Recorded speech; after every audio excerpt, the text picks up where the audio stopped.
Albert Einstein once said, everybody's a genius, but if you judge a fish by its ability to climb a tree, it will live its whole life believing that it is stupid.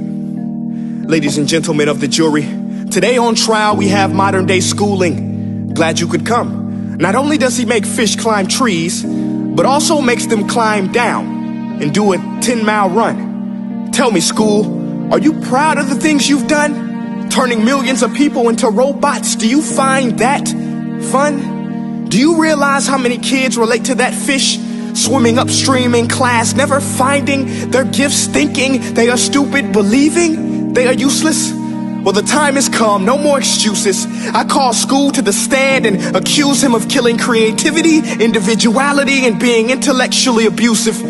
He's an ancient institution that has outlived his usage. So, Your Honor, this concludes my opening statement, and if I may present the evidence of my case, I will prove it. Proceed. Exhibit A. Here's a modern day phone. Recognize it? Here's a phone from 150 years ago.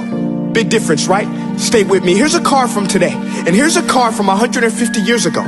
Big difference, right? Well, get this. Here's a classroom of today, and here's a class we used 150 years ago. Now, ain't that a shame? In literally more than a century, nothing has changed. Yet you claim to prepare students for the future? But with evidence like that, I must ask, do you prepare students for the future or the past? I did a background check on you and let the record show that you were made to train people to work in factories, which explains why you put students in straight rows, nice and neat, tell them sit still, raise your hand if you want to speak, give them a short break to eat, and for 8 hours a day, tell them what to think. Oh, and make them compete to get an A. A letter which determines product quality, hence grade A of meat.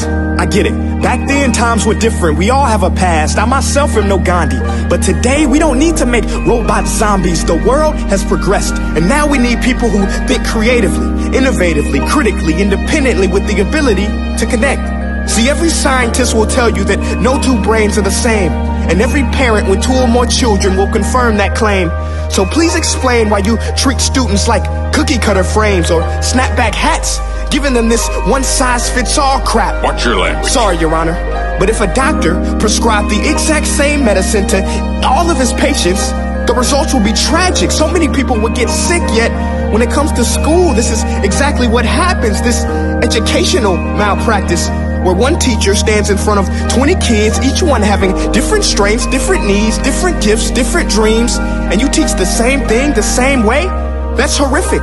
Ladies and gentlemen, the defendant should not be acquitted. This may be one of the worst criminal offenses ever to be committed. And let's mention the way you treat your employees. Objection. Overruled. I want to hear this. It's a shame. I mean, teachers have the most important job on the planet, yet they're underpaid? No wonder so many students are short-changed. Let's be honest. Teachers should earn just as much as doctors, because a doctor can do heart surgery and save the life of a kid. But a great teacher can reach the heart of that kid and allow him to truly live. See, teachers are heroes that often get blamed, but they're not the problem. They work in a system without many options or rights. Curriculums are created by policymakers, most of which have never taught a day in their life. Just obsessed with standardized tests. They think bubbling in a multiple choice question will determine success. That's outlandish. In fact, these tests are too cruel to be used and should be abandoned, but don't take my word for it.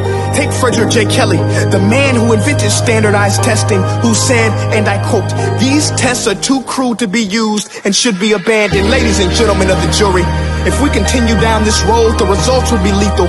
I don't have much faith in school, but I do have faith in people.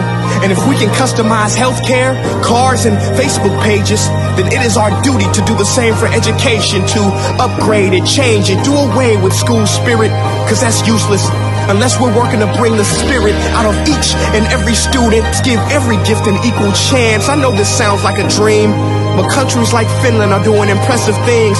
They have shorter school days, teachers make a decent wage, homework is non-existent, and they focus on collaboration instead of competition. But here's the kicker, boys and girls. Their educational system outperforms every other country in the world. Other places like Singapore are succeeding rapidly. Schools like Montessori, programs like Khan Academy, there is no single solution. But let's get moving, because while students may be 20% of our population, they are 100% of our future. So let's attend to their dreams, and there's no telling what we can achieve. This is a world in which I believe, a world where fish are no longer forced to climb trees. I'll rest my case.